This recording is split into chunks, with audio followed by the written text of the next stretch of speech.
coming up next hour in sports. All right, Michael Grady, we'll see you then.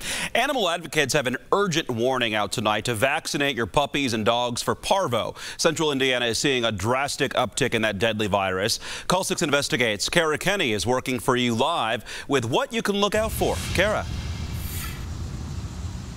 That's right, Mark. Parvo is actually so hardy and so contagious that it can live in grass and soil for up to a year. So that means if your dog has parvo, is playing in your grass, and then your neighbor's dog comes over, that dog can also get parvo just by playing in the same area. Gemma is one of the lucky dogs who survived parvovirus, a deadly illness that can cause vomiting, diarrhea, and other symptoms. Gemma's owner surrendered her to the Indianapolis city shelter. Instead of being euthanized, Gemma was rescued by the Southside Animal Shelter and treated for parvo. Now she's healthy and has recovered from the virus and will be available for adoption.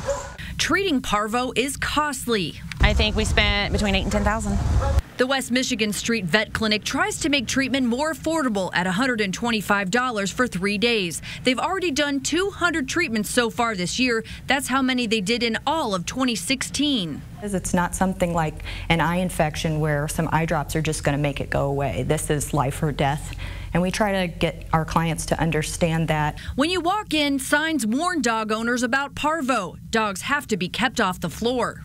It's fecal oral, which is kind of gross, but yeah, if you're taking your puppy around town and you see these tiny puppies, people are walking on the sidewalk, in the parks, in PetSmart, anywhere there's high traffic, these dogs can be tracking it on their paws, contaminated soil, they're just spreading it all over, and it's very dangerous.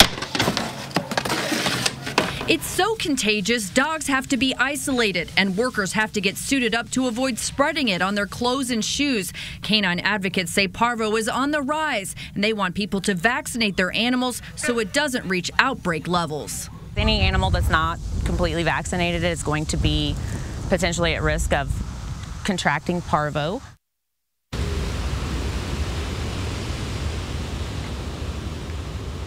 And as tempting as it can be to take your new puppy out for a walk in a neighborhood like this one, experts say it's best to carry the puppy in your arms like this rather than putting them down on the sidewalk. That is until these cases subside. We're loud downtown. Kara Kenny, RTV6. Tomorrow, President Trump is expected to announce he's phasing out the Deferred Action for Childhood Arrivals program known as DACA.